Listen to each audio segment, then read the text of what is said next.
Hello, welcome to the Honest Wargamer. I'm your host, Rob. I'm recording this with the Twitch studio audience. You can see them here. They are going to be my co-hosts for the day, an anarchic group of syndicates and a coalition of all sorts of unions in the chat to help me help you work out the very best endless spells in Age of Sigmar 3.3.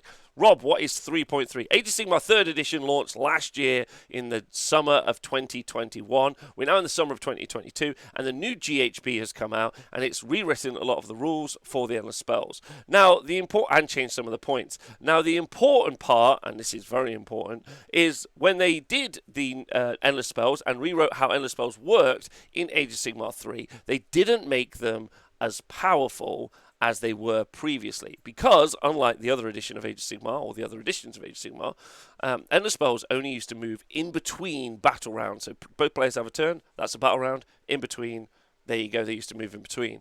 However, now, they move at the end of each hero phase, and they have since the beginning of Age of Sigmar 3. Sorry, at the end of each hero phase. And they have since the beginning of Age of Sigmar 3. But the spells weren't that powerful, and only predatory endless spells moved, so that's an important point to talk about as well. However, some of these endless spells have had a big glow up. A big glow up, which does mean a tier show. Right? Does mean a tier show, which is really fun. I love a tier show, so that's what we're doing today. Yeah? That's what we're doing today. We're going to look at the generic endless spells. So we're not going to do faction endless spells at the minute. We're just going to look at the generic endless spells, and we're going to put them into tiers to give you some indication of what endless spells you might take and why you might take it. However, I will be being helped by the chat, like Little Gork and O'Reaper, yeah, and Roscoe. There's also a couple of other things. Okay, endless spells are cast by a wizard. Yeah, they are an endless spell, and they're counted as a spell. So if you have a spell ignore, that will ignore the effect of an endless spell. That will affect the casting of an endless spell, but not the effects of an endless spell. You need an ability that says that I'm going to ignore the effect of an endless spell. Follow up. Some other little bits that people don't really ever remember. At the end of each hero phase, every endless spell is moved. When a wizard casts an endless spell, it's bound to that wizard.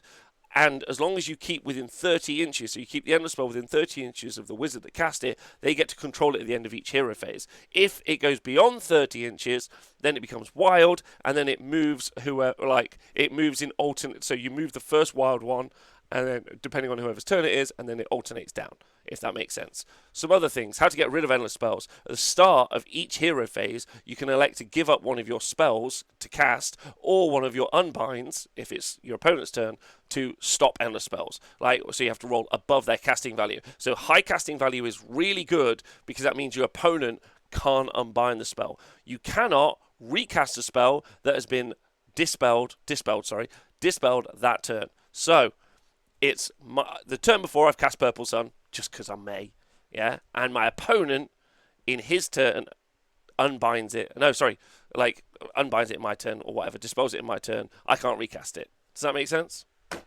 There we go. Right? So that's plenty of information, right? Okay? That's plenty of information. Whew. Okay. All right. So let's go look at the thing that we need. This is what we need. The tier maker. And I made it, and I will put a link in the show notes to the tier maker. So if you wish to make your own version, then you can. So our categories are Spelly Good, or S tier, A Great Take, A tier, Be Aware It Exists, B tier, Can't Justify It, C tier, and Don't Take It, D tier. Okay? Right? Right. Okay, we got it. Okay, let's go through the endless spells, and we'll start with the most obvious one. It's just a giant onion. Question for the beautiful people in the chat. Technically can dispel a spell at the start of the hero phase. After, when he chooses the number of spell he casts, for etc., can cast only 3. Interesting question. That is a great question, Little Gork. I'm assuming that the ability is not affected by his ability to... No, I think that they're separate. But I'd have to go into that and have a look. Okay, so the first one we're going to start with is, ladies and gentlemen, boys and girls of the jury, let me know what you think of it. The Purple Sun. The Purple Sun. It's down here. Okay? Let's read what the Purple Sun does. Okay? That's important. Let's have a quick look at what the Purple Sun does. Let me just go and quickly grab the Purple Sun. Hold on. This is my electronic version of the GHB. I know what you're asking yourself. How the hell did this... hold on. Purple Sun. Here we go. Purple Sun. Right, so Purple Sun, I already know this off by heart. It's cast on an 8, and you set it up within 8 inches of the enemy. And the end spell is a predatory end spell, which means it moves at the end of each hero phase, and it can be moved 8 inches. So I have a wizard, I set it up with an 8, and it moves 8. So that's going to be 16 inches it goes. And it got the end given fawn. You subtract 1 from roll for save rolls for attacks that target units within 6 inches. So it's not wholly within 6 inches, right? Not wholly within 6 inches. Okay, and that's massive because it doesn't mean melee. Okay, so I can cast a Purple Sun. It can move 6 inches. Any units within, it moves 8 inches. So as we've discussed, set it up with it in 8, move 8, and then it affects units within 16. Okay, so that's going to be a 22-inch range, 22-inch range effectively, and then -1 save, which is huge. Because then that immediately means that I've got basically Rend 1. And if I've already got Rend 1 on my shots, then that's another -1 save, right? And that's really, really, really good because basically I'm Rend 2. So I can have a load of really poor quality shots like Crossbowmen for Cities of Sigmar, Reavers who've got +1 Rend and who have lots of shots. Even the now 140-point Blissbalm Archers, potentially. Now that's the key part, okay? So you're going to want to combo that. Of course, it also will help melee units because they'll also have additional rend. But turn 1, you've got a pretty long-range threat, and you can drop that in. Now, this is an important point to make. If you go first in a battle round, yeah, and you cast in the Purple Sun, so set up 8, move 8, 16 inches as we discussed. The next turn, at the end of the hero phase, if the opponent doesn't roll a 9, because you have to unbind it on a 9, you can move it another 8 inches. Which is a pretty huge range, okay? Like, that's huge. It's 24 inches, right? Yeah? In your opponent's territory. And that's what really matters to the next bit, which is, in addition, Age of Sigmar's favourite sentence, roll a dice for each unit within 3 inches. And that is amazing that it's each unit within 3 inches of this endless spell. After this endless spell is moved, on a 1, one model from that unit is slain. Now, into 60 skinks, you don't care because you roll 1 dice and 1 model is slain. However, into an Archeon, bosh, off it goes. Get it in the bin. A great and clean one, bosh. I know someone in the chat was saying this a moment ago and was very upset. In the bin. Yeah? Right? It's actually great that casting value is 8. I agree. Right? Because, so Eric Sormanen, right, it is the unit though. On a 1, one model from that unit is slain. Yeah. It's really, really outrageous. Now, it's 70 points to cast this spell, and this is where, now this is really, really important. It's 70 points to cast this spell. 70 points to pay for the -1 save is absolutely worth it. Huge value, you should absolutely put in your list. The ability, the opportunity cost to, in addition, potentially win the game 1 in 6 times is a no-brainer. It is absolutely a no-brain shot. This is the best thing you can do, right? Arcane in the chat, can I refund my gift sum? I apologise, right? Right? Now, the thing is, having used this for a weekend at a tournament already, is you move it around, it's just terrorising your opponent. So what you're doing, you're just moving it around, dropping it on people, trying to get it to work, doesn't matter. Now, as was pointed out in the chat, the fact it's cast on an 8 is really excellent, because if your opponent has no bonuses to dispel, or even no rerolls to dispel, then they've got to roll a 9 on 2d6 to be able to take it off the board, and that's taking up one of their spells. So you're affecting their magic phase, that's cool, yeah, and they're not very unlikely. Well, they're quite unlikely to make it. Now, this is where it gets really, really exciting. Really, really exciting. This is going to be very, very good for Magic Dom armies. So I would already put this as an S tier. I used Beast of Chaos at the weekend. I had no bonuses to cast. And I was just hard trying to roll that big 8 on 2 dice. And I didn't care. right? But if you're a Magic Dom, let's say you're Seraphon and Croak, yeah, let's say you're Tzeentch, let's say you're Teclis, let's say you're anyone with, I mean, and everyone's got a really good wizard in their army, because you can take the generic artifact out of the core book, called an Arcane Tome, and you can take the generic command trait, Master of Magic, so you can re-roll a cast. So you can turn anything into a wizard, and you can re-roll a cast. So you've got some pretty interesting options there already, but some have huge bonuses to cast. Nagash, Arcan, sorry. You've got some real good opportunities to cast some really big spells. Cities of Sigmar, Hallowheart, or even just a sorceress stabbing some people for pluses to cast. So, there are some armies that are going to be able to take this out. In addition, there are going to be some armies that are really good at taking this off the board. For instance, Lords of Change can just eat an endless spell. Yeah, some people have big bonuses to dispel, which is really good. Some people have rerolls. Some people just automatically take them off the board, right? Crondis stonks. Yeah, everyone's a god. Everyone's a wizard. Age of Something in the chat, one of my favourite YouTubers, has pointed out, yes, some are much better. And we will do next week the wizard tier list, right? But today, Purple Sun. So I've explained everything. I've explained how it works. So the fact that some armies are going to be able to put it out does make it a little bit more situational. But it's the best spell in the game. Like, you should just put it in your list. Pretty much, as long as you've got a wizard, it should go into your army, right? Also, the Krondspine Incarnate has to roll a 9 or he loses a level. So we're talking about endless spells. This is actually probably something worth talking about as well. The Krondspine Incarnate is not an endless spell, and not also, it's a unit that you can take for any Age of Sigmar army. It was released in a £130 FOMO box set. There are Etsy prints available which look exactly the same, which were designed and released before Games Workshop's one, making me feel like Games Workshop were _inspired by the 3D prints from Etsy. Thanks, Greg, for resubscribing. You babe. Baby. My point is, those are able to eat endless spells. But again, like a wizard, they have to roll above the casting value, and it's cast on an 8. Okay? Looking forward to shooting this grape through while we're at the enemy front lines. Now, a couple of other little points before we move on to the next endless spell. You don't have to paint your Purple Sun purple. Don't let your memes be dreams. Paint it whatever colour you want. Paint it to fit into your army. It's a terrible model to build, and you can just use any old ball with some spikes on it, which will be work. It has little to no opportunity cost, which is my gripes as a Reaper. The stupid boat at least makes take a mortal. This should make you take like D6 mortal wounds. This is amazing. Tournaments will be won and lost due to the Purple Sun. Okay? It's absolutely bonkers. Probably shouldn't be in a game that tries to take itself seriously, but thankfully, Age of Sigmar does not try to take itself seriously, as all of Games Workshop products are. They are, at best, minimal viable products released in as quick an order as possible, and so, therefore, this fits in very much with the narrative of how they produce their game system.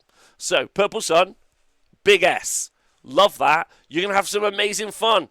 You're going to move it forward, and you're going to murder some stuff. Everyone takes it. Also, Eric Sorman, good point. You create some trouble in your opponent's deployment. If they know that you can if you could do a teleport and drop this bad boy in, you're just going to get ripped apart, okay? Right? It's going to be so fun. Okay, there's a print company that does all the endless spells for like £7. Is there? Oh, the bases. Okay, lovely. That's nice. Thank you very much. Okay, so Purple Sun, S tier. Get it in your army. Get it painted up. Next up, what should we do, chat? What should we talk about? I think maybe we'll just do Portal. We'll just get that conversation done now because it's a good one. Right, let's do Portal quickly because then we can explain everything else. Because there's been some poor thoughts about Portal, I think. Right, so we'll do Portal so people can kind of understand what the hell's happening with Portal.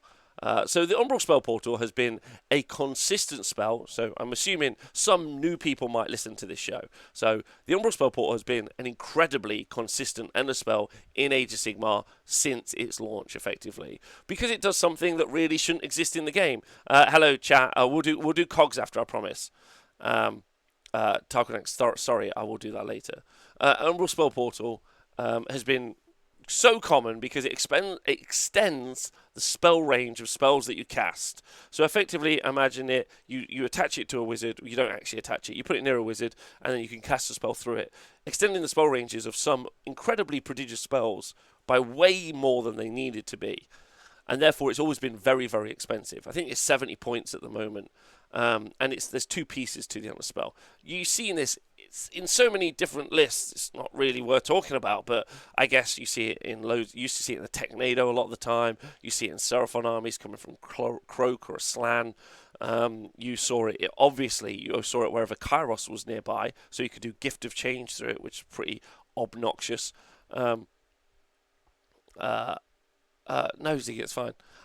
So yeah, you've got loads of opportunity to do the Endless Spell, right? Which is to do spells through it, and it's incredibly common. Maybe we'll be seen more now because of some effects. So let's talk about it a little bit, right? Banging the Purple Sun over with +6 range from Ashly's Bearer, so you can do a Seraphon Gunline has +1 rend. All the fun, says Greg. I agree. Thanks to Big Goldfish for resubscribing and A Sailor Twift. Hyped to get your opinion on the swords. Okay, no problem. Right, okay, so it's 2 parts, yeah?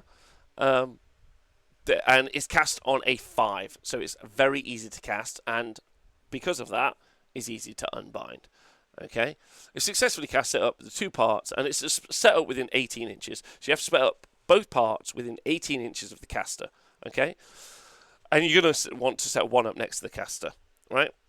So the first one is Arcane Passage. Once per turn, if a wizard successfully casts a spell within 1 inch of this Endless Spell, right, the range, visibility, and effect of that spell can be measured from one part of the Endless Spell instead of the caster. Spells that summon Endless Spells do not benefit from this effect. So, okay, I want to do a Mystic Shield, which is a range of wholly within 12 inches. Okay, I'm within 1 inch of the Endless Spell, of one spell portal. I cast it through the other spell portal, and it does a range. Okay, right? It does a range of wholly within 12 inches from the other spell portal. If I've got a spell that's 18-inch range, pick a model, it takes d6 mortal wounds, let's say, right? I cast it within 1 inch of one spell portal, goes through, hits the other one with 18 inches from the other one. So effectively can be 36 inches. And in fact, you include the base size, so you actually add a little bit more to that base. How do you? Wholly within 18. 18. It has to be 36. Or maybe it's always 36. I'm not sure. Right, this is an A. Okay, so I've got an Arcane Passage. Me too, baby. Right, now the other bit is, in addition, once per turn, if a predatory Endless Spell starts a move within 6 inches of this Endless Spell, instead of making a move with it, the commanding player can remove the predatory Endless Spell from the battlefield and set it up anywhere within 6 inches of the other part of the Endless Spell. An Endless Spell set up in this manner does not count as having moved. And that's going to be really important when talking about spell effects. Because, for instance, Purple Sun, when it's set in order to activate its ability to roll a 1, the spell has to be moved. Okay, so when it's set up, it doesn't count as moved, right? And some of the predatory Endless Spells, and it's only predatory Endless Spells that can go through it, need to count of having been moved. For example, the Burning Head. After this Endless Spell has moved, if any units are within 3 inches. So if you try to put so the way you would work it is, you would set up a an Umbral Spell portal. Then you would cast another Endless Spell within 6 inches of it. And then, so that means it starts its move wholly within 6 inches. So then you put it through the portal and you set it on the other side, but it hasn't counted as move. So it won't affect. But it will matter for the -1 save aura from, let's say, a Purple Sun. Okay, so this is incredible as a spell. Incredible. Should we discuss when we roll for spell ignores depending on the spell? Yeah, you need to read whatever the spell ignore is to determine it. Enemy can pass spells through your portals though, right? So you got to watch they don't Purple Sun you back. You do, but Purple Sun is a good example. Let's say I have the first turn and I cast Umbral Spell Portal and I do a Purple Sun. It moves through and they are a -1 to hit aura. However, in their next turn, they must unbind the Purple Sun or it is going to move 8 inches and get out and get you, basically. Oh, wait, do they always just teleport through? Can you never get out? Hold on. Am I just working that out? Initially, once per time, if penetrating the spell starts to move within 6 inches of the spell, instead of making a move with it, the opponent... Oh, okay. You don't have to. Okay, so it's not auto, you have to. So what you can do is just basically turn 1, portal, sun, drop it through, move it another 8 inches into their army at the end of their hero phase, ping a load of stuff, which is really fun. So love that. All right, chat, what do you think? I personally think the spell portal is a great take, and even like maybe even I think actually it's an S tier take in the right armies. Like it's an S tier take in the right armies. When you have a spell that's so powerful, like Hand of Dust from Nagash, Gift of Change from Kairos, it's so powerful, like that it does incredible work, right?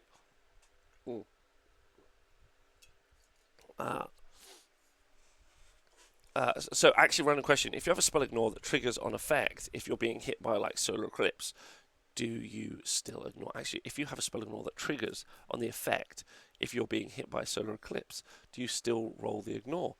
I guess so. If a unit is being affected by it, yeah.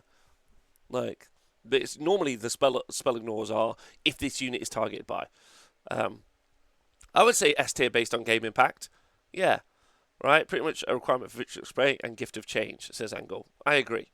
So actually, entire army builds that have done incredibly well in Age of Sigmar, Tzeentch when they're in dominance, Legion of the First Prince when they're in their dominance, required the spell portal to be in their army. So I think S tier sounds sounds about right. I'm going to say. So that also is going to affect any of the other predatory ender spells that we talk about, because they might potentially be able to go through the spell portal. But I don't think that's its main use at the moment, and it's very expensive. A 7. Okay? Alright, next up, Chronomantic Cogs, because everyone wanted to talk about it. Okay, let's do it. Whew, ladies and gentlemen. Swaggy Shadow Sword in the chat says, I would say A tier, because not every army will need it, only 2 to 3 armies. I guess that's true. Purple Sun is every army can benefit from having Purple Sun, literally every army. However, Portal has an amazing in-game effect for some armies. So I guess A has an amazing effect for some armies, but isn't really beneficial to some others, right? See that, Jog? So it's an A to S. In the right army, it's amazing, and in some armies, it's next to useless, right? Khorne, Ironjaws, etc. Okay. All right, we'll do Chronomantic Cog next, and I guess probably the same things will apply. Chronomantic Cogs. So here we go, and we'll talk about this a little bit, shall we? So let's go find the Chronomantic Cogs, baby. Okay, so this thing has had a glow up, a big glow up. Chronomantic Cogs. And now it's cast on a 6, and it's got a range of 6 inches. Okay, so you set it within 6 inches. Fine. And then you've got the Mechanisms of Time. Now, this endless spell does not move. Where you cast it, you plant it. And a 6, easier than average cast. Roll over 2d6, the average is 7. When you set up this endless spell, you must decide if you're increasing or decreasing the flow of time. If you're decreasing it, if you're increasing it, then you can reroll charge for units when they're wholly within 12 inches of this endless spell, which is kind of okay for some armies. Like if you move forward, let's say with a Nighthaunt army, and then you're in the phase where you want that +1 to, you want the reroll charges, you drop it down next turn, and then you get those reroll charges. Quite nice, I guess, for that situation. Some armies really want those reroll charges because they rely so heavily. Nighthaunt specifically rely on those charges because every time they charge, they debuff the enemy units, right? However, if you slow down time, all friendly wizards that are wholly within 12 inches of this end of spell can reroll their casts. Reroll their casting rolls, which is if the decreasing flow of time, players can reroll casting rolls for friendly wizards that are wholly within 12 inches. Wholly within 12 inches of a single point on the board is massive, right? It's 24-inch width. It's a huge area, and really is going to benefit certain armies. Tzeentch, Seraphon. It'll benefit all armies because reroll cast. Now, this is the important point. It's also 40 points. So it'll benefit every single army. It's 40 points. But some armies will get super juiced on it. Tzeentch, Seraphon, in particular Lumineth Realm Lords, they'll become like very juiced, right? So this is great for everyone and super juiced for some armies. I might even think it's an S, because you're right. It doesn't it's not going to help an Ironjaw's army out particularly, but for 40 points, maybe it will. Maybe that teleport, that Hand of Gork that a lot of Ironjaw's armies have relied on or they like to use. Yeah, this is actually pretty big, right? Croak with this ruined me yesterday, says Nevinger. It was impossible to cast anything. Yeah, of course. Croak's going to have like a +3 re-rollable, right? Ironjaws will love the charge. That's a good point, Shugo. Yeah. I think this is A. No, I think this is S, sorry. At 40 points, every army can benefit from this. At 40 points. I think that's, I think it's S. I've got to say it. Talking about, it's like, hey, some armies can't really use it, but it's 40 points. Every army can use it if you've got a wizard. Maybe KO. But you can always make an Admiral a wizard for some reason, right? From the charge bonus. Yeah, okay. So are we comfortable with S? The chat seemed to agree with me. I think, okay. All right. So very, very good. If you're playing certain armies, this is dumb. This is so dumb. If you're playing every other army, it just makes your wizards better, right? So, is it only reroll casts? It's reroll casts. That's it, right? Okay. Right, okay, we got it. Definitely S, I think better than Purple Sun in my opinion. Interesting, says Swaggy. I kind of agree with that. In some ways. Okay, so that's Chronomantic Cogs. Loving that. Next up. Okay, we're doing some big ones. We've done some big ones so far. Let's do the other big one, because I don't know how there's two other big ones at the minute. There's the meme and the not meme. Let's talk about the meme first. Laquan, the Soul Seeker. The Bringy Dingy, the Toty Boaty, the skeleton in the boat. Okay, Laquan, the Soul Seeker. Okay, so the Bringy Dingy is also, of course, the other name for the Bringy Dingy. Let's talk about Laquan, shall we? Okay, so Laquan, the Soul Seeker, right? So it has a casting value of 6, and you set up within 6 inches. If successfully cast, you set up within 6 inches of the caster, right? Now, the next bit's important. It's a predatory endless spell, which means it moves at the end of each hero phase. That's important. Each hero phase. The Bone Boat is good, right? And it can fly. So it can fly over units. I think most of them fly, actually. Right, so soul price. Before the commanding player moves this endless spell, you pick one friendly wizard wholly within 3 inches of this endless spell. Now, this is pretty important, right? Pretty important, because there's some really important things you need to know about a couple of these bits. Number one, it doesn't have to be the caster who moves, which is great, okay? So you can put someone inside the boat, right? And then you can move them away. However, you move at the end of the spell phase. A lot of people, the hero phase, which is the spell phase, right? Which means you wouldn't be able to move this and then cast a spell, right? Because it's the end of the phase, okay? Because it's a predatory and a spell. It's okay, but not that much useful to go through it, and I agree with Age of something. Right. So much better than the Purple Sun, it shouldn't be in the same tier, says Tarkonex. Interesting. I don't know if that's the case, but we'll find out, right? Now, you remove that wizard from the battlefield, and after this endless spell has moved, set the wizard up, again, wholly within 3 inches of the endless spell, and more than 9 inches away from enemy units. So you still have to be 9 inches away. Right, after that wizard has been set up, it suffers a mortal wound. So it takes a mortal wound, and that wizard can make a normal move or run in the following movement phase. And it's that final sentence which has got a lot of people very excited. Because the first thing people want to do is they want to work out what wizards... first off, people want to work out what units are wizards. For instance, wardens aren't wizards. One model inside a unit of wardens is a wizard. And so that one model would move away, break coherency, and would die. So that doesn't really work. However, Thanquol, as an example, is a wizard. And then you have to work out what you can get wholly within 3 inches. Okay? So some units are units of wizards. So there are units in Age of Sigmar that are wizards. And sometimes you just have a single caster.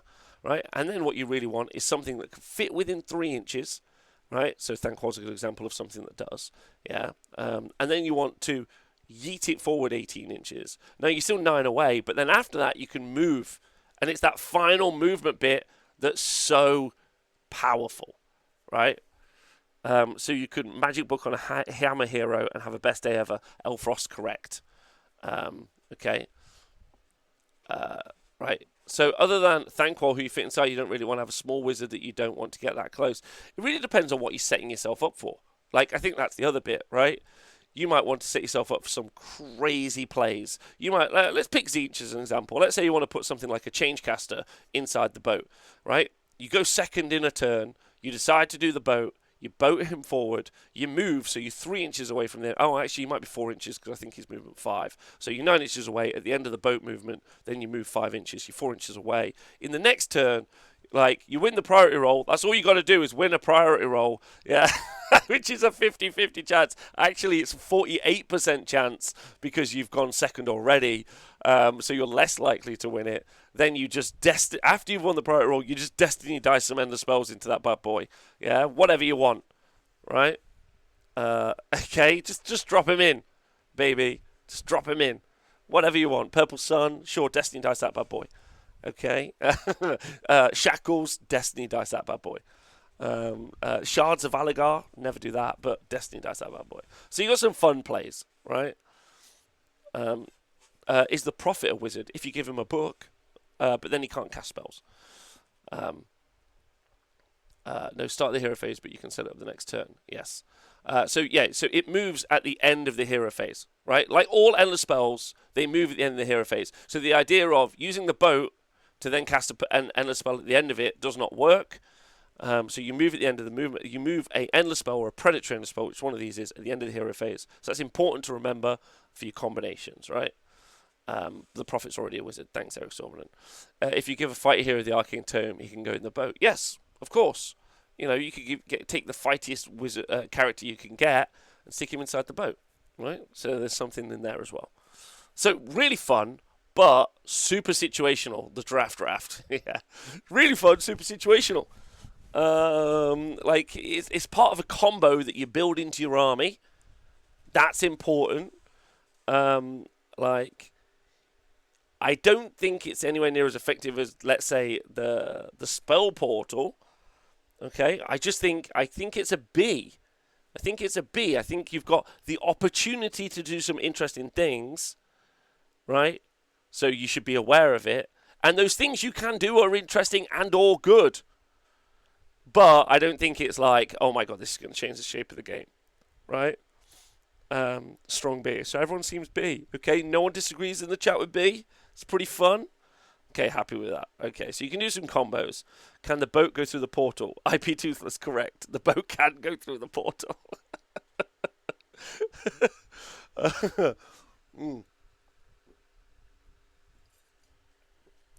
Okay, teleports are never bad. I agree, teleports are never bad.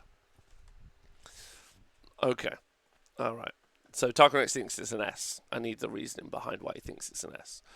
Now you're thinking with portals. I mean, yeah, right. Okay, now the one that's got me perplexed, okay, is this bad boy. Okay, Prismatic Palisade. This is quite a long piece, Prismatic Palisade, and used to kind of be like mobile cover way back in the day, but it's changed, and it's changed significantly, and it's kind of interesting. So let's talk about it. The Light of Altharion, is the Light of Altharion a wizard? I don't think he is, because he'd be cool to throw in. Give us ST swords. Yes. I say B on average, there are probably some ST combos. Yeah, probably.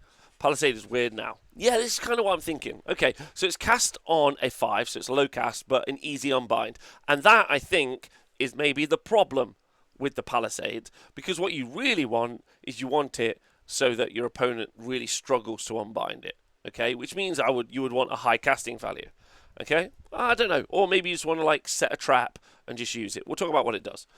Okay, it's cast on a 5. It's got a range of 8 inches. All right, so 8-inch range, pretty nice. Okay, and then units within 6 inches of this, so that's going to be 14-inch range from where you cast it, of this endless spell, cannot make shooting attacks. So you just can't shoot. Now this is quite interesting in throwing towards your enemy's shooting castle, but it's units within 6 inches, so it really depends. Iron Drakes are a little bit screwed by this existence, but I don't think we'll see as many Iron Drakes anyway, because they're Gallivets, so they'll get beat up. So this is a weird bit. However, you add 3 inches to the range of this ability at the start of each battle round. So if you do cast it on the first battle round, second battle round, it'll be 9 inches, and third battle round, it'll be 12 inches. It's probably not the most effective way is to put it on the board and try and make it grow out in range. It's probably just to like dump on your opponent very early, and wherever that you might think they might be trying to move their units, you just put it there. Okay, but your opponent probably can unbind it, right? Because they've only got to roll a 6. But it means you just can't shoot. You just cannot shoot. Okay, it just pretty much screws up some Kharadron Overlords who generally don't have tons of anti-magic anyway, right? Portal, then Palisade. You can't cast Palisade through the portal. The portal specifically says you can't cast endless spells through it. You can cast other spells through it. So too short range, too easy to unbind before your turn. Tarkorex doesn't seem to like it. It blocks you from killing those units, and the enemy will just dispel this on their turn and shoot you as a position badly. So that's the other thing as well. It's quite broad, it's quite long, and so when you do set it up, you are going to be potentially affected by it yourself, and also it might take up some board space where you might want to charge, right? Now, the thing is I really respect what the rules writers were trying to do with this. Like, I'm like, okay, you were putting some anti-shooting tech into an endless spell. There's a couple of problems with this, inherently, is some of the most shooty armies, ignoring KO, are some of the most magic-y armies as well, right? They seem to really go hand in hand. Seraphon, Tzeentch, Cities of Sigmar, they kind of go hand in hand, right? So the ability to stop them is really, really strong. Arepa makes a really great point in the chat. Decent chance to stop Unleash Hell, which is when you charge a unit, every model within 6 inches of the charging unit can make a shooting attack at -1 to hit. So, like, pretty good for doing that. I think situationally there might be a good play. I've actually forgotten its points. So this is the one I'm not 100% on points wise. This is 40 points. So it's very cheap. Very, very cheap. Okay, which is good. So if you did you would probably take Cogs anyway. But you might set it up for the right situation. But one of the armies that wants it most, which is Khorne, doesn't use spells, right? Khorne really wants to avoid being shot at. Doesn't have particularly good armor saves. It's not very fast, ignoring obviously Bloodthirsters. But like most of the Khorne range isn't particularly fast, and so dies to lots of even mid-range shooting. So I feel like Khorne really needs it. But of course you would just take Cogs instead. Would be great against Cruel Boys who can't unbind for shit, says Navenger. They can't. They cannot. And of course, like although maybe we won't see a lot of shooty Cruel Boys this edition, we'll see a lot of fighty Cruel Boys because they're trying to use that new sub-faction ability, the Grinning Blades. Thanks, Aldum. So what's everyone think in the chat? We've got some positives and we've got some real negatives. Okay? I think the positives maybe outweigh... I don't know. I think it's being aware... I don't know if you can't justify it. I think it's just right in the situation. In the right situation, it's good. But I don't know if that situation exists in Age of Sigmar. Right? Too easy to unbind, really short range, utility covered by better other spells. I think when you compare it to other endless spells, it becomes C tier, like a 5-game tournament. Make a difference in all 5 games. Cogswood, no. D, a lot of Ds. Does it have summoned Holy Within? Biscuit Jesus, does it have to be summoned wholly within? That's an absolutely great question, my friend. Let's go find out, shall we? Because it could be a problem at that point. So it's set up the end of the spell wholly within range. Okay, yes. That is a problem. That means it immediately affects you and the caster. And definitely for very good players. Okay. All right. I'm already feeling C and D. I'm already feeling C and D. The chat very unhappy with it, which is I feel like I don't want to put it in D, and my only reasoning behind that is because it was nice to see them try to create something to deal with shooting in the right situation. Get Dawnrise to cast it before charging to stop Unleash Hell. Elf Life, I love that idea. That's fun. Cast it after getting off the bone boat. Lol. You can't though because you get off the bone boat at the end of the turn, but that would be good. I think C. I think I can't justify it, but maybe there's a situation where you can't. Like, people have already put.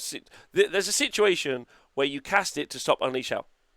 Okay, there's a situation where it works, where it's effective and it does something that you want it to do. Okay. 40 points, some armies may get some use. Yeah. Okay, I'm going to go for C because I don't think there's a case of Geminids just do that better though. I agree, but it's 40 points, right? You might have it spot on for 40 points. Okay. I think that there's maybe an opportunity there. Maybe. Geminids of 40 points. Oh no. Okay, fine. Fine then. That's a good argument. Then it goes down one. Okay, so it's now in D. Congratulations. Okay, well done. Okay, well done, chat. You convinced me. Right, I think it's the fact that you can stop it, you can unbind it on a 6, means that that's what takes it down here. If they upped the casting value, started it out at 9 inches, but they upped the casting value, then maybe it would see some usefulness, right? Okay, so don't take it. All right, so at which point Geminids was brought up. Let's talk about the Geminids of August. At one point, one of the most popular center spells, like absolutely no-brainer to take this. It used to do 2d3 mortal wounds, make one unit -1 to hit, and one unit have -1 attacks to its melee profiles. Or maybe, no, just maybe -1 attacks to its profiles, which is amazing. So it was super, super popular. Geminids of August, which is 2 models, by the way, 2 little testicles running around the board, 2 little ball sacks of joy. Is currently running in, I think everyone has said, 40 points. Oh my god. Why? Is it a predatory spell? Oh my goodness. Okay, that's in there as well. So 40 points, and it is a predatory spell. You set them up within 8 inches of the caster, and then within 6 inches of each other, and they have to be wholly within 8 inches of the caster. Set it up within 8 inches. This end of spell is a predatory end of spell, and it can be moved up to 8 inches. Okay, so 16-inch range, but the parts always have to be within 6 inches of each other. Yeah. Now, it's got the ability Tendrils of Shadow and Light. After this end of spell has moved, roll a dice for each unit that has any models that it passed across. Any model... Sorry, after the end of spell has moved, roll dice for each unit that has any models that are passed across. So each unit that this thing passes or touches, and each other unit that's within 1 inch at the end of its move, on a 2+, that unit suffers 1 mortal wound. In addition, if that mortal wound caused by this ability is allocated to a unit and not negated, that unit cannot issue or receive commands until the start of the next combat phase. Okay? Until the start of the next combat phase. Now, the reason that the Geminids is pretty trash, in my opinion, although it does have a situation for... oh, maybe not. Maybe you could all-out defense. Your next combat phase is your next combat. The next combat phase is your next combat phase. So, my hero phase, I cast it. It moves 16 inches. Sorry, it moves 8 inches after being set up within 8 inches, so 16 inches. Yeah, so pretty short range, mid-tier anyway. Right? Then, it's my movement phase, it's my shooting phase, and it's my charge phase. Right? And then the next combat phase is when the ability of it ends, right? When the ability of it ends, okay?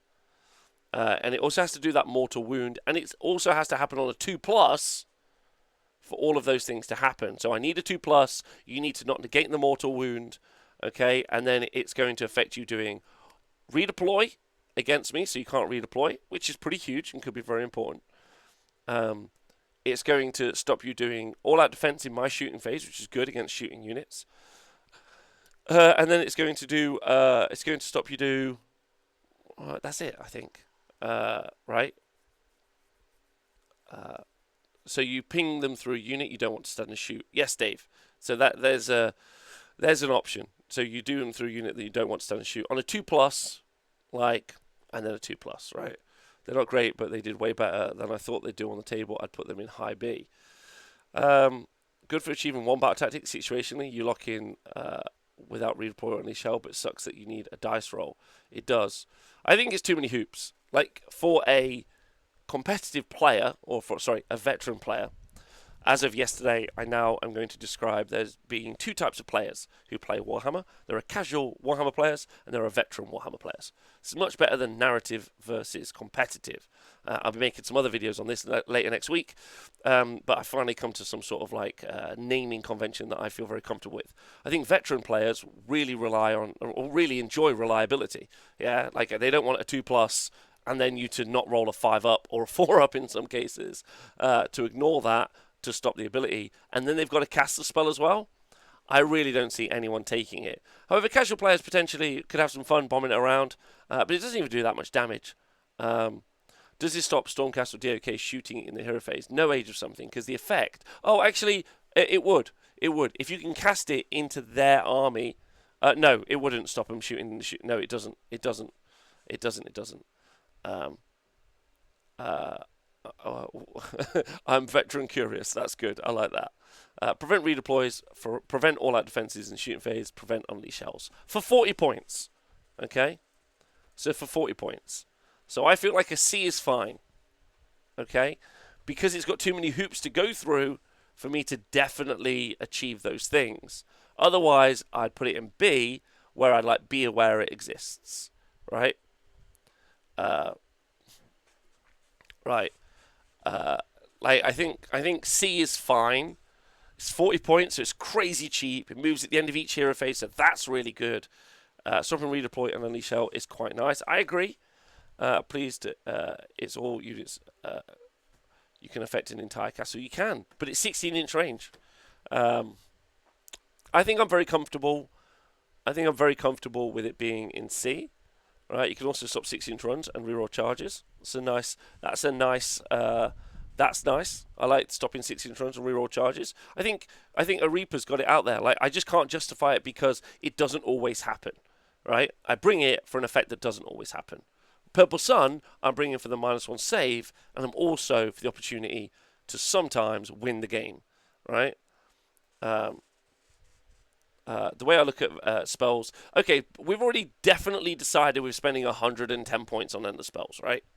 If you've got even a single wizard, I would feel comfortable taking Purple Sun and Cogs, okay, here in my army, right? So to justify, now we're do we spend 150 points and take Geminids? And I just don't think it happens. Yeah. Yes, Dave, correct. There's opportunity benefit versus opportunity cost. Purple Sun is an opportunity cost, and Geminids is an opportunity cost, and Purple Sun is an opportunity benefit. Yeah. You can only cast one endless spell per wizard, but just cast Cogs turn 1 and Purple Sun turn 2, right? Yeah. Oh, no, you can only control one. You would need 2 wizards. You're right. You're right. So I would still take 2, is my point. So this is important. So spelly good. So I'm going to put it as C.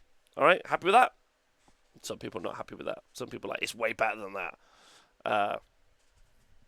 I don't think there is a cap to end the spells per wizard, but I'm pretty certain each wizard can only cast one endless spell. I'm pretty certain. But I'll double check that in a bit. I'll double check. Okay. Right, next up.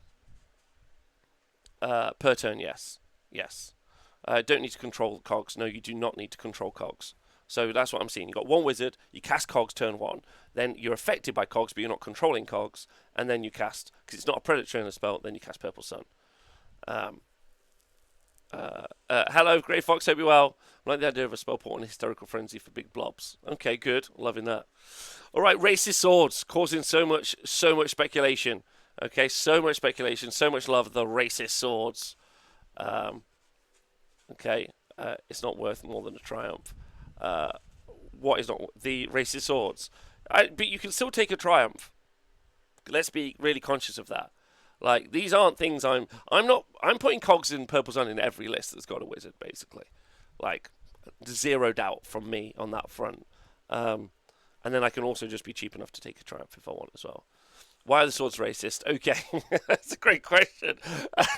The Quicksilver Swords used to do extra damage, or they used to roll 12 dice, but I think you used to roll 15 dice, or maybe 18 dice, if you rolled them against Chaos only. So it used to be a really great endless spell because you would use them and they would be good anyway, but then if you played against Chaos, they became extra good. So for a while, Nathan would call them the racist swords, hence the Quicksilver Swords for a long time were the racist swords.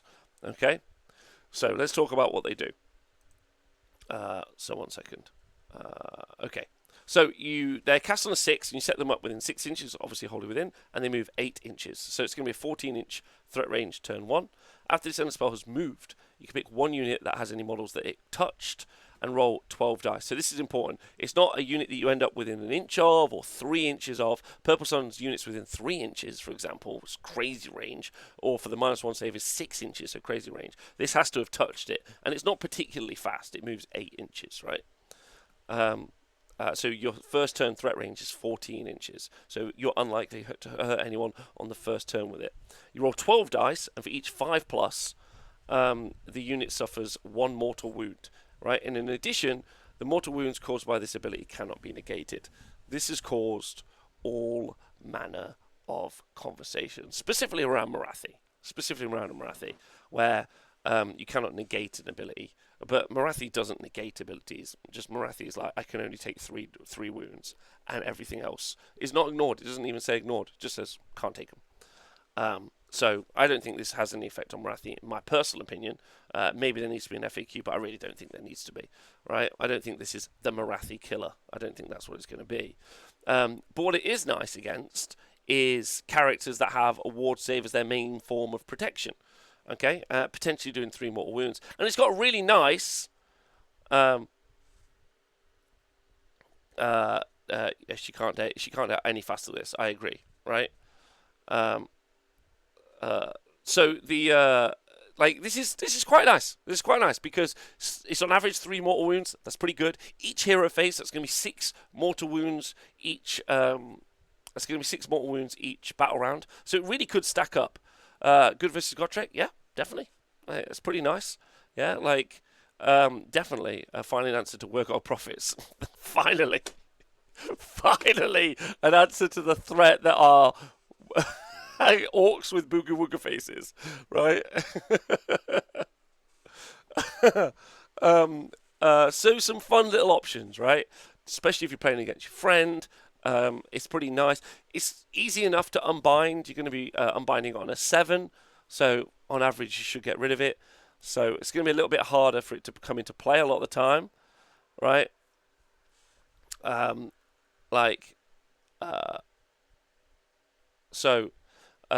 No, he won't take 1 wound from this. He will take the 4 mortal wounds. I agree. So that's Quicksilver Swords. It's interesting. It comes in at 40 points for Quicksilver Swords. You ignore the ward save, but you can't. Quicksilver Swords is 60 points. Okay. That goes there then. That goes there. When everything else is super cheap. I cannot justify 60 points for maybe 6 mortal wounds when my opponent can unbind it. Maybe if I'm doing loads of other spell damage, maybe if I'm running Tzeentch, I'm throwing it in there and I'm going for max spell damage, but I'm definitely taking Cogs and Purple Sun and Tzeentch anyway. Maybe if I'm taking, I don't know, I don't think this that good. We all get really excited when you hear no ward saves allowed. Everyone gets a little bit frothy. It's kind of like when you go to the supermarket. Okay, quick story, just to throw everyone out there. I used to run nightclubs for a living, and on the Thursday night, which was student night, we made it that the drinks were 2 for 1. That's right, all drinks were 2 for 1. And I just doubled the price of the drinks. Okay. But the place instantly became much busier. I think we had 120% uptick on door sales, which was great. And that proceeded to last for like 10 years. Because people are like, it's 2-for-1 drinks. How incredible is that? And they didn't mind that the one drink cost £4. Because then you got 2 drinks for £2, which is what they were previously selling them at anyway. So, I think we hear mortal wounds and we think 2-for-1. Ignore ward saves. Mortal 2-for-1. But really, it's fine. Right? It's fine.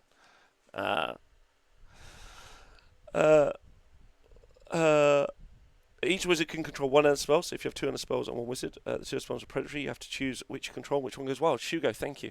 Yes, correct. Why does give drop value damage so much, and particularly melee damage? I mean destruction tax also. That's a great question. I'm not really sure, but it's a good one to talk about later. For personal experience, if I hear 2-for-1 drinks, I get 4 drinks, not 2. Good. Okay. All right, so Quicksilver Swords. Okay, we're not doing too bad. Malevolent Maelstrom is just not worth talking about, right? Might even deserve its own tier, right? Might even deserve its own tier. Okay, it's cast on a who cares. It does a who cares, and who cares. It's bookkeeping for no damage. It's not even worth talking about. So we'll put it there. Okay. The only reason it might be worth talking about, because it might be worth casting. Oh, actually, it might be worth talking about specifically because of Chronomantic Incarnate. For God's sakes. Oh God. So it's very cheap, and it's cast on a 5. Okay. So it might be important because you can because it's so cheap. If you take a Chronomantic Incarnate, the Chronomantic Incarnate can eat it and go up a level, right? And it costs. Well, how much does this thing cost? 50. Oh my God. Okay, never mind. Okay, I mean.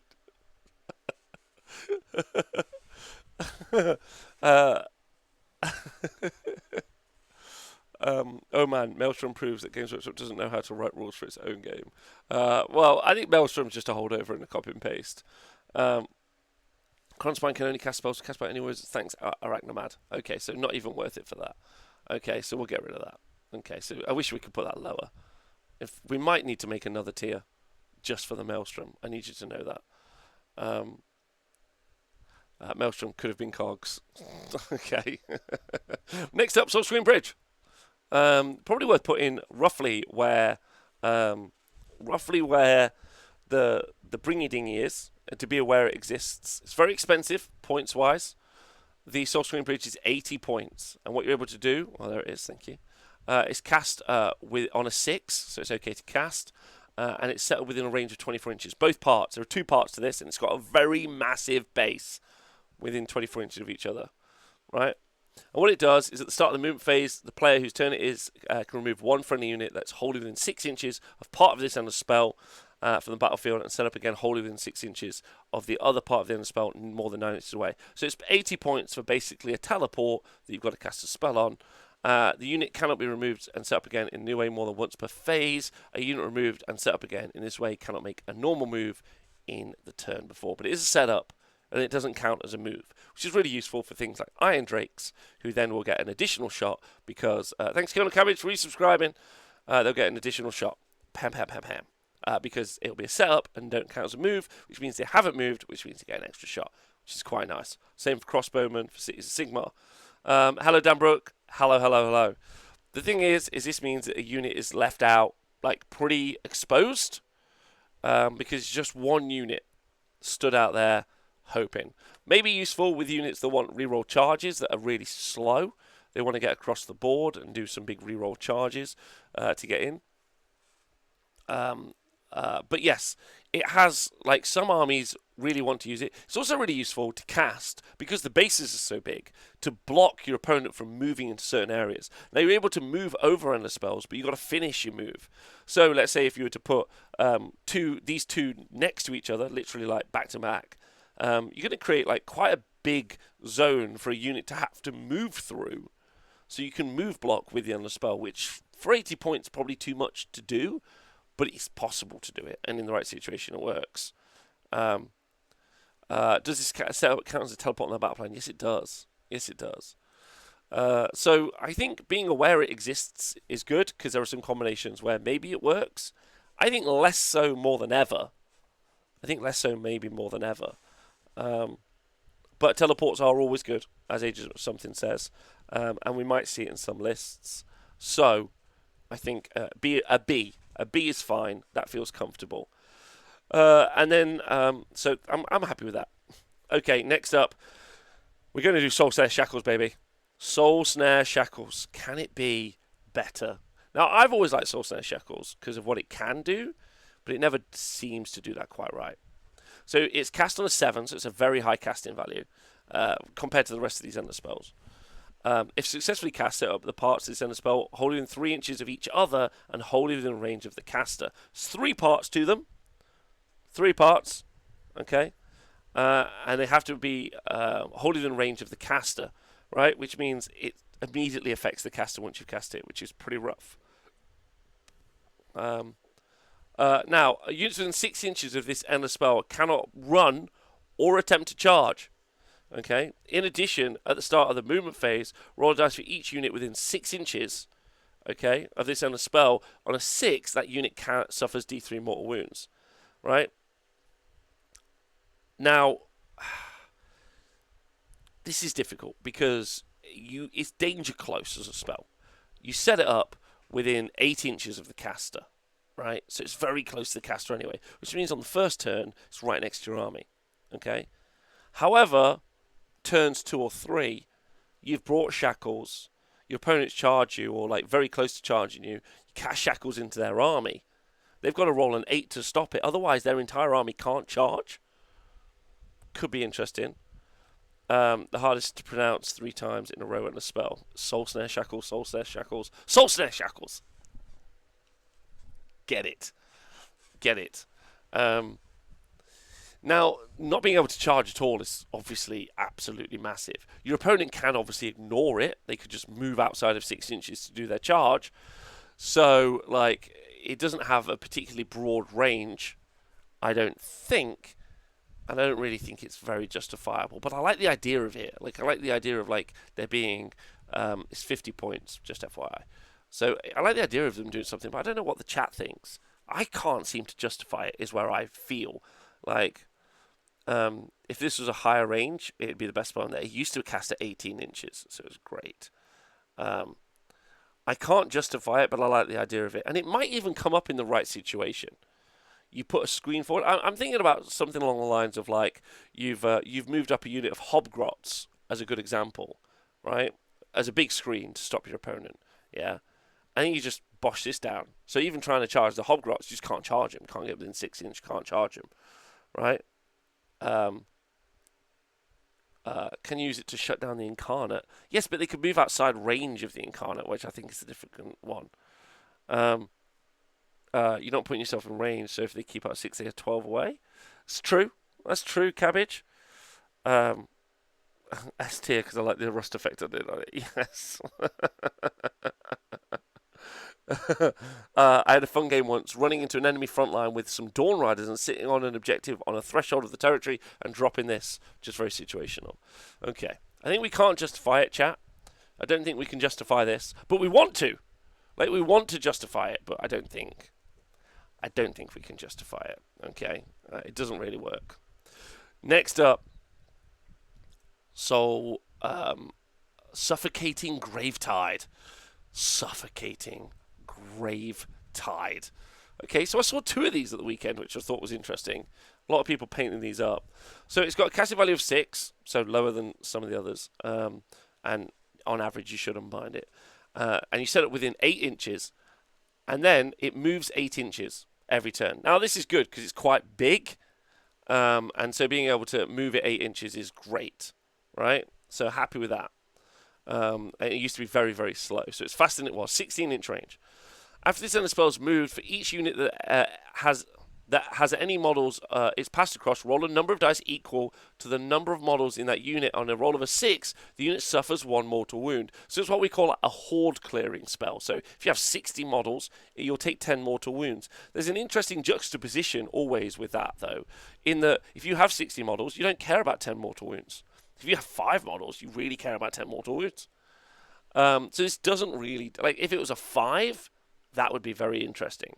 Okay, because then you would be taking 20 mortal wounds. You'd be like, actually, it's pretty significant, right? You're even rolling on like a unit of 10 infantry that was fairly elite. You could potentially get 2 or 3 mortal wounds, and actually quite nice.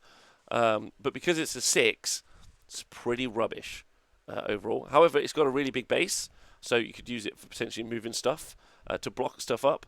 But it costs. How much does it cost? 40 points. So that's just a no. That's just a straight no. Don't take it. Don't take it. Don't bother taking it. I like that there are so many grave tides in the mortal realms that this need qualifying that it's suffocating. Or maybe all grave tides are suffocating in the mortal realms, cabbage. Maybe that's the other way around, right? So yeah, I think this is a don't take. I don't think it does anything useful, right? Like, this just isn't good, right? It just doesn't work. Okay, like, even moving it twice, it just isn't effective. Like, its value decreases as the game goes on. So if you are against a 60-person horde and you manage to hit it, and then you do 10 mortal wounds, now you'll roll less dice the next turn, and it's less effective, right?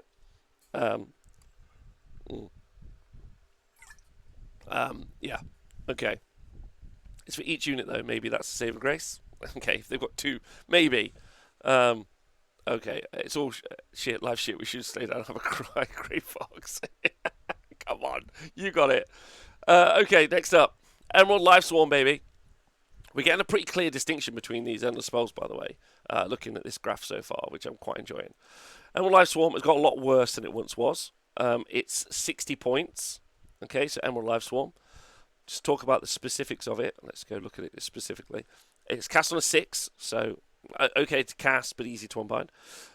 With a range of 6 inches, and it moves 8 inches, and it's predatory and can fly, which means at the end of each hero phase it's going to move and have its effect. Bounteous Healing. After this end of spell has moved, the commanding player can pick 1 unit within 3 inches, and they can heal D3 wounds allocated to that unit, or they can return like D3, up to D3 wounds worth of models, right? So if you've got 1 wound models, you can put like D3 back. Really good into super elite 1 wound units, like your Sentinels for Lumineth Realm Lords. Lumineth Realm Lords are pretty much like, we love this is the best, because you can return models. Maybe even good inside like other elf factions, unfortunately, like Ironeth Deepkin. Phoenix Guard, I guess, as well, D3. So you could be getting 2 D3 back every battle round, which is pretty significant. On average, 4 Phoenix Guard. So over the course of 2 battle rounds, you're going to be getting nearly 170 points worth of Phoenix Guard back. So actually pretty nice overall.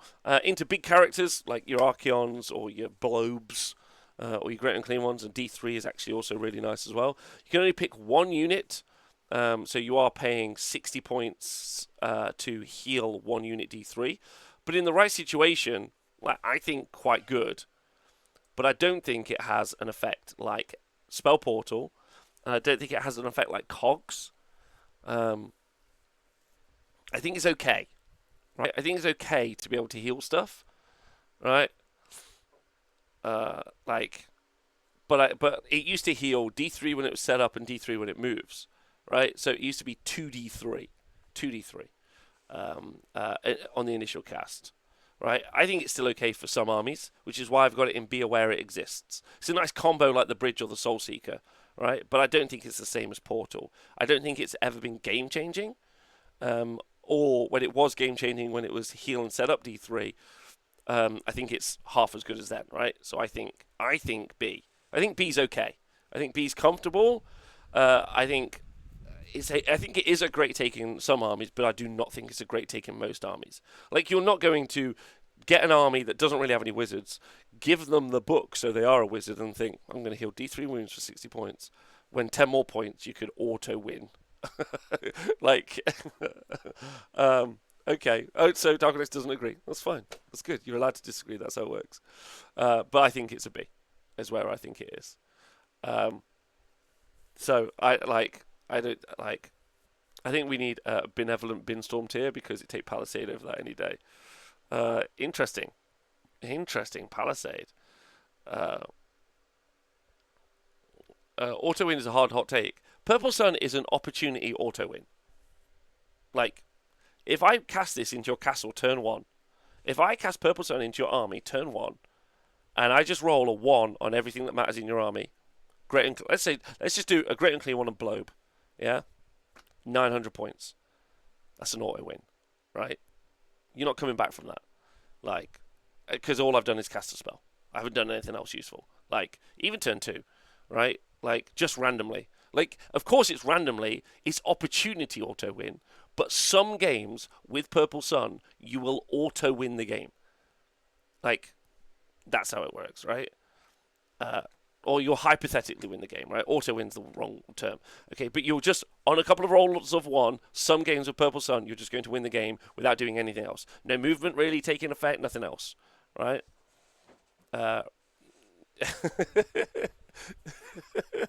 Imagine winning the lottery into Seraphon Castle. Exactly. Imagine pulling that lever. You're in Las Vegas. Bosh. Oh, I'll put $1 or whatever I need to put into that machine that says $1 million at the top. Everyone does it. You put the buck in. You pull the lever. You don't get it. Bosh. Right. But it's not even that. It's not even. The odds aren't even that. It's 1 in 6. Right. And you just pull the lottery. Ching ching. Slan. Croak. Just in the thing. Good luck, Bobbin. I'm happy for you. Okay, so next up, let's put this. The Shards of Aligarch. The Shards of Aligarch. Okay. Such an interesting spell that's never really pulled out, I think, what they want it to achieve. You think you should be able to screen out the sun with its base size. It's 3 inches, units within 3 inches, Roscoe. So you probably can screen out the sun sometimes, right? Okay, so Shards of Aligarch. They're not even bad, just not justifiable. What you're talking about? Yeah, they're not even bad. They're just this is an interesting one. Shards of Aligarch is a really interesting one. It's 2 really large bases. I think they're 90 by 75 mils, right? And you cast them on a 5, so easy to cast, easy to unbind. And a range of 18 inches. So big range. Finally, let's go big ranges. 18 inches, and they have to be set up wholly within 12 inches of each other. Right? Okay? They're predatory, but they're unique in the way that they're predatory because one of the 2 that you cast moves, and then you can set it up within 12 inches of the other one. So it's kind of like a lodestone that it teleports around, right? That's how you do it. And you'll do that at the end of each phase. As this end of spell is moved, draw a straight line between the closest points of each part of the end of spell. Each unit that passed across the line is ensnared, which means you half the move characteristic of that unit until it's ensnared. In addition, a unit that's ensnared cannot fly or be removed from the battlefield with an effect that would allow it to be set up again. So no teleports. Okay, and that's amazing, right? That's genuinely very effective, in my opinion. Like, the ability to, like, pick a unit and say, right, well, like, that unit half move also can't teleport because it's going to be really good, right? Aesthetically, Shards is one of the coolest looking end spells. I agree. It's one of my faves. I think it looks really good, like as an end spell. But then I just don't know. Like it's kind of like what you're seeing. I think it's in the right category, right? I think we put it in C, as in you can't justify it. Like you can't justify Geminids, and you can't justify Shackles, but you like the idea of potentially doing it to your opponent. Like you maybe like could run like a big debuff build, right? You take Geminids, you take Shackles, you take Shards, and you're like I'm just going to try and debuff as much stuff as I can. Maybe you can't charge. Maybe you're half move and can't teleport. Maybe that you won't be able to receive like redeploys and other stuff. Like you could do a bunch of different things. Maybe, right? So there's some interesting stuff there, but I can't justify it. But maybe there's a really fun, interesting build, right? Because it like when you think about Legion of the First Prince, which always includes Kairos, there's no way that Kairos isn't taking Purple Sun, or that Kairos is actually taking Spell Portal all the time, right? So you're already 1 spell down. You're probably taking Cogs to reroll cast on all the wizards for Be'lakor, the Epitome, stuff like that. You're probably taking Cogs. You might take Purple Sun. You spend a lot of points on the spells there, right? Imagine if Shards had the ranges it has, but the ability of Shackles. Yeah, that would be better, right? just like you can't justify Emerald Life Swarm. I think Emerald Life Swarm's got situational cases where it's useful. I really do. And some lists will put it in because they're like, I want an additional healing. Like Seraphon, it's pretty great in Seraphon, right? If you double it up with all the other healing, that's like so much healing, right? That it becomes obnoxious. But Shards of Aligarch, I'm putting it down in C, my opinion, because you can't justify it, but I want to because I think there's something there, right? It's not complete bin, not complete bin, right? And is your opponent even gonna unbind it? I don't know, like. Because it doesn't affect them as much. Shards is a cool concept. I agree. I agree. Okay, so we've got down to our final four.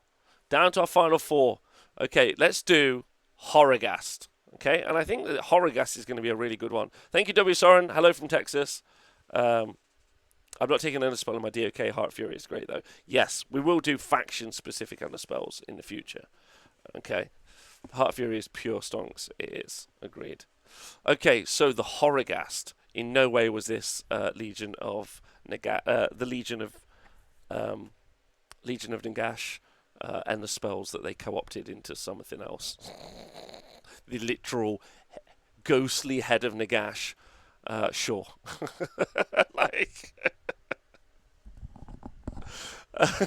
Right, okay, so it's cast on a 5, easy to cast, easy to unbind, and a range of 12 inches. Okay, good. Range of 12 inches. So you set it up within that. And it's a Predator Ender spell, and it moves 8 inches. So now we're at 20 inches. We don't mind that.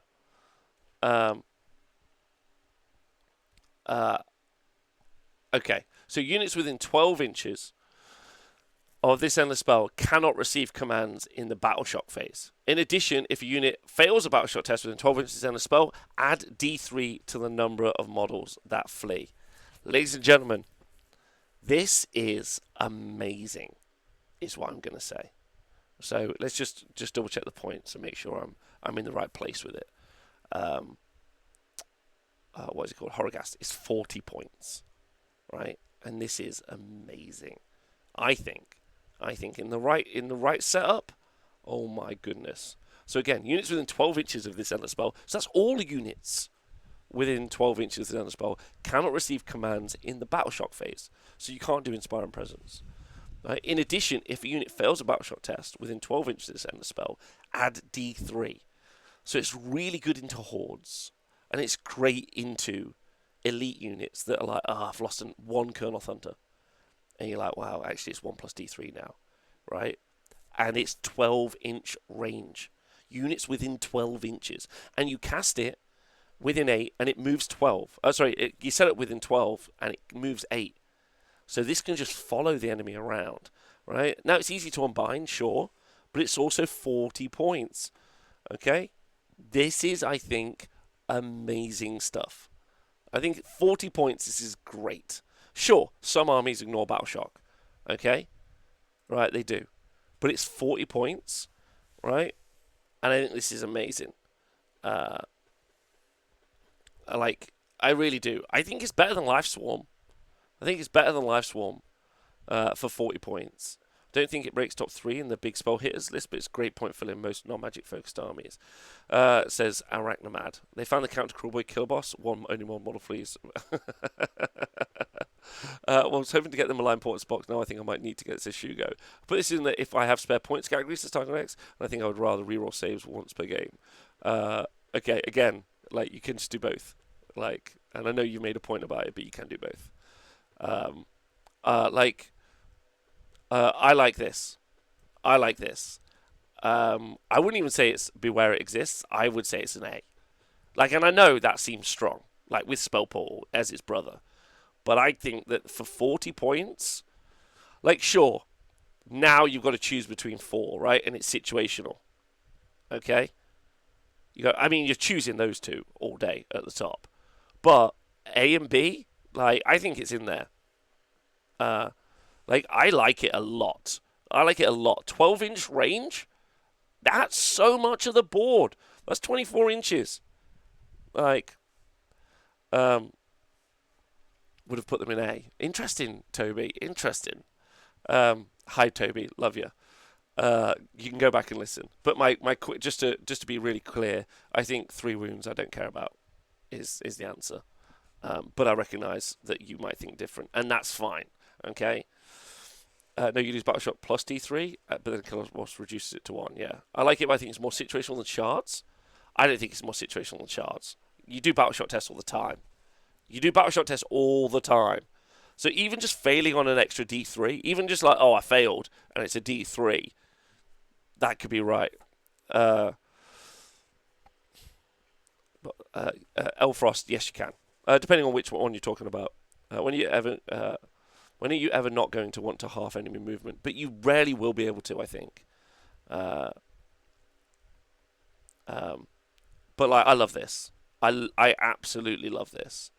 Like, I love it. I think it's good, and I think people don't take it enough. I want to run it in the future. My only worry is that the couple of armies that I want to take it with are mega affected by it, right? So I think it is very situational, right, in the right context. But it works so good into a shooting army. You just dash it forward, turn 1, 12 inch. So it's 20 inches.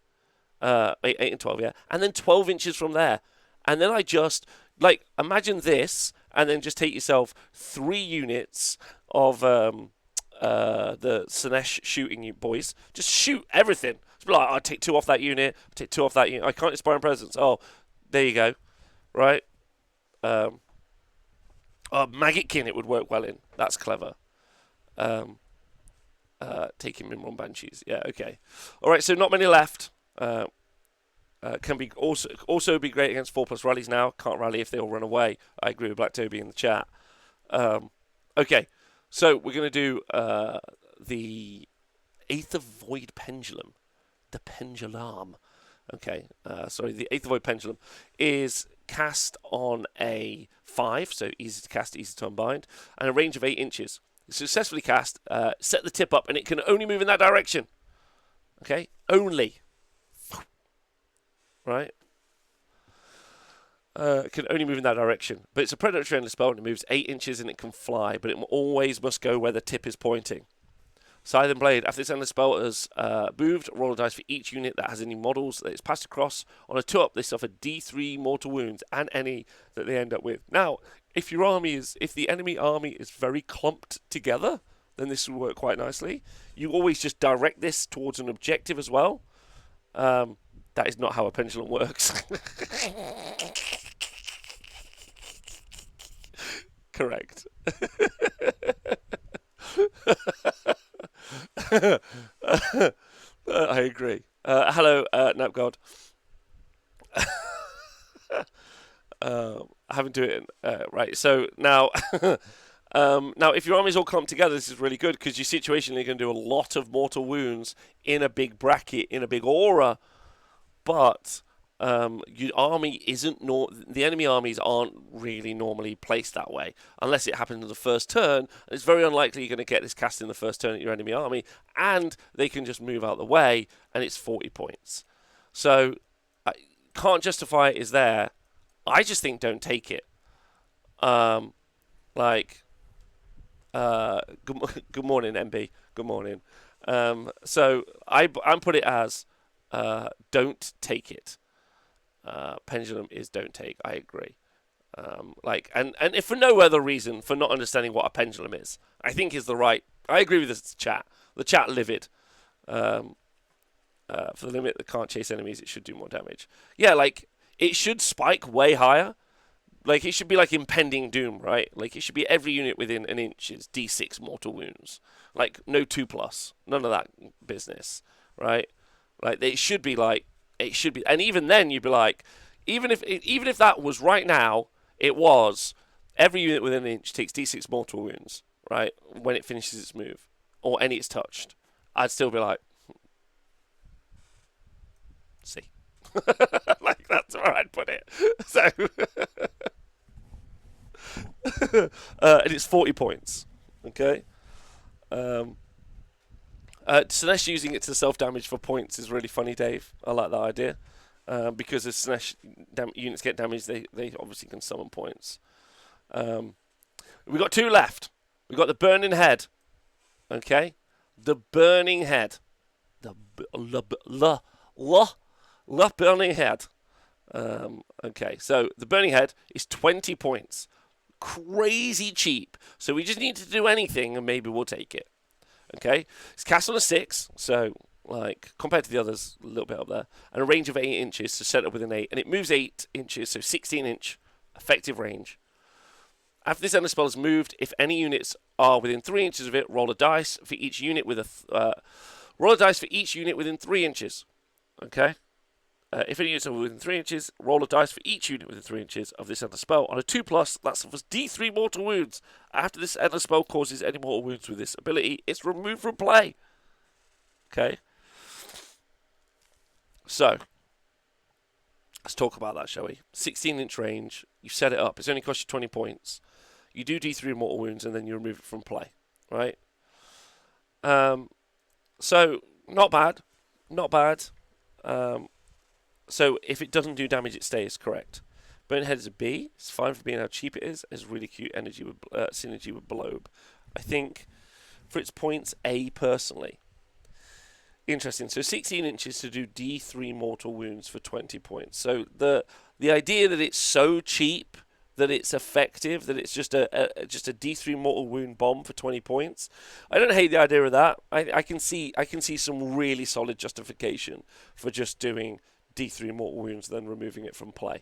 I really can, especially into armies that maybe want to. Yeah, I can see that. I actually think for 20 points, it's hard just to say not. It's not a great take, right? Like, I think maybe A. Thinking about it, like I'm just there. I've got a cast, and I'm like, do you know what? D3 mortal wounds. Off I go. The downside is that dismisses the points of what another spell is. It's true. Like, it's just cheap because it's cheap. Can you cast it again after removal? Not that turn, but the next one of your hero phases, yes. I'm just looking at it. I have armies where I have wizards with 80 points left. Still likely to get a triumph if I have to take this, and I have another option. Okay, A. Brooks. I think, yeah. I think A. I think based on the points, and the points alone, like, if it was 40 points, I'd probably put it at, like, D. Right? But it's so cheap. Right? So cheap.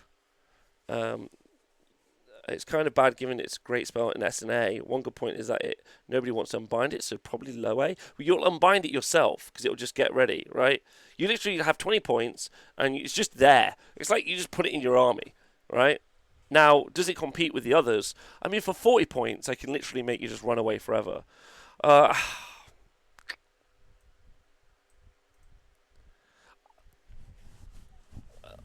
Comparing on its own, a great take. Comparing it to the other end of spells you can take, I feel like it's a B. Like that's why I'm going to go for that. But that's definitely a borderline because I feel like in some situations you've just got a wizard and you're like, I don't really care about rerolling my casts, and I'm just going to bang I'm just going to bang out. Like, you still just take the Purple Sun. You spent 50 points. You just maybe win the game. Like, bonkers. Like, you don't make room for it in a list. Yeah, so if you just, be aware it exists. If you happen to, as Tarkonex is making a very good point, if you do have the opportunity to take a Triumph, which is game-changing and should be removed from the game. I hate Triumphs. I always have. I just don't think they should be in the game. I know. Oh, I want my Triumph, Rob. I don't care. Like, if it wasn't for that, making room for it, but you could always be aware of it, right? But like, if you're at like 1940 points in your list anyway, right? You want the Triumph, so because I don't know. I take Horrorghast anyway. Nothing of value would be lost if Triumph's run away. Literally nothing of value. It's just a stupid holdover from Age of Sigmar 0, and it's been tournament winning for many people, and it's just dumb.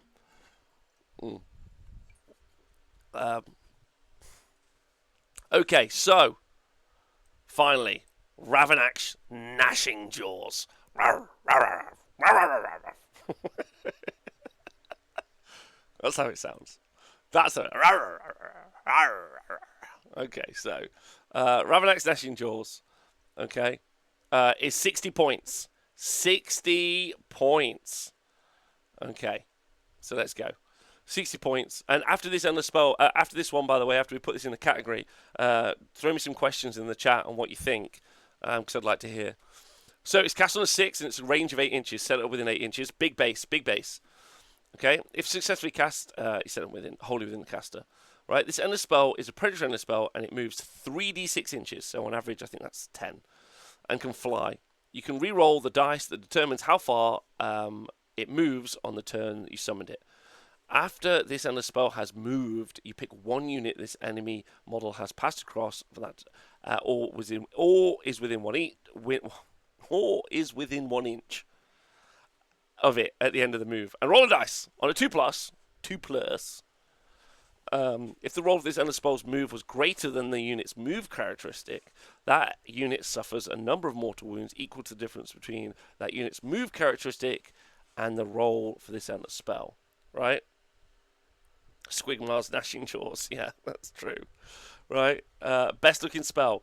Now, importantly, Ravenax Gnashing Jaws has had the biggest glow up in Age of Sigmar. It used to be hot trash for so long. So the glow up is really good, right? Now, I personally, 4 mortal wounds against movement 6, I agree. Now, it's 1 unit, so this is important. It's 1 unit, okay, that you on average do 4 mortal wounds against a unit that's movement 6. However, an important point to note is that normally the better units in Age of Sigmar are almost always the faster units. The faster units are always good because they're able to pick their engagements. They're able to be like, I'm going to get the charge off because I'm faster than you and I can charge and activate first, which means you don't get to do it to me first. So normally, faster units are very good. Monsters are traditionally very fast, where you'd like to do quite a lot of mortal wounds. Cavalry is pretty good in Age of Sigmar, even better in this version of Age of Sigmar, and they're all generally faster. Slower units generally tend to be infantry, or characters on foot. There are some notable examples, obviously. Great and Clean One, he's a character on foot, right? This is S+ tier because my son finds this and then chases me around the house with it. Okay, all right, okay, for that alone. Best way to play it is actually unbinding it and casting it again, so average is way higher. Black Toby, I agree with that, and that's a really interesting take, especially as a bit of a missile to potentially hit opposing units. But your threat range is, let's pick your threat range as being 11 on the reroll. So 11 plus setup 8, 19 inches, and you can, so 20 inches. A lot of the battle plans are obviously 18 inches, so maybe you can hit a bunch of units like 20 inches away. It's a pretty good magic missile for what it is. I need real convincing that this is worth it though. Like for me personally, because it is how much is it? 60 points. So if for me, because of the points value, it flips between B and C. It flips between B and C, right? Yeah, sure, you could add shards for half movement, yeah, and then you could have a great day, 12 mortal wounds, right? But between B and C for me personally, and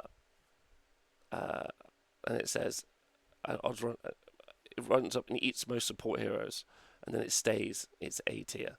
I'm not sure it's an A tier at all, but we'll see. Like, that's the best bit. So Arcane says that he thinks it's very good. It's a damaged lotto ticket for another chaff unit. Well, no, you could kill a character, like you'd kill a support character, right? Because normally they're on foot. Okay, so a Law Seeker, good example. Yeah, he'll be pretty close to your army on the first turn. Throw Ravenax at him. 60 points, though, right? There's a lot of abilities that reduce movement characteristics, but it's a lot to invest. I think being aware it exists in the right army, very much like Laquan. If you're playing Legion of the First Prince, or as Cabbage is saying in the chat, if you run Beast of Chaos and you use Hailstorm as an example to reduce the movement and reduce it down, Shards of Aligarch, and now we're really dropping the movement down. Oh boy, he's in. Okay. Let me help you convince you of value. Step 1, nom nom nom. Step 2, repeat. But the real question is does it compete with the other units that are out there, the other spells? So, like, 60 points is quite a bit as well to invest. We shouldn't think about synergies, though. Spell is written and pointed seems hard to justify.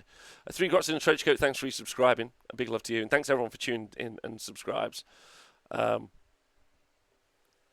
Like, it's not that much of a lotto, though. I don't think it's a lotto. I think there's definitely an average amount of mortal wounds, as is being discussed. It's easy to cast. It's easy to unbind, which is good.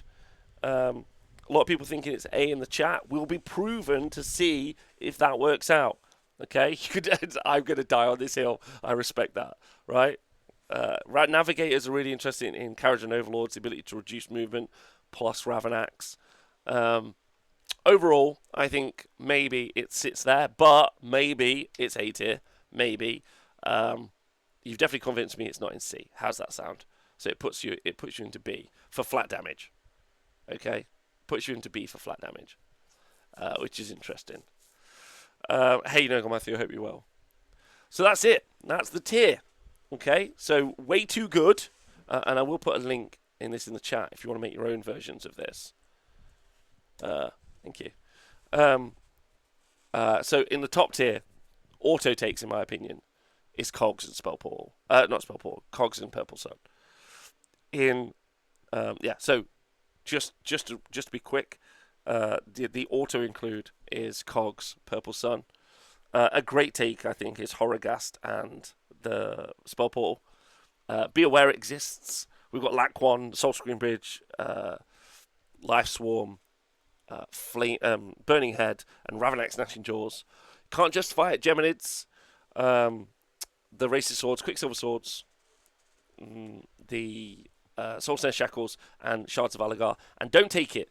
Palisade, Gravetide, Maelstrom should be in a different category, and also the Pendulum. Now, the best bit is no one's going to agree, which is great. And for some armies, these really move around a little bit. The best thing you can do is tell me what you think if you're watching this back as a video, live in the comments below.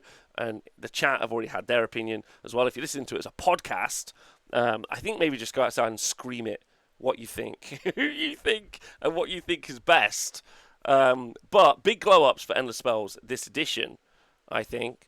And I'm really enjoying it. So look forward to this in the future. Thanks to the chat for helping me with all of this. And I'll see you guys soon. Goodbye.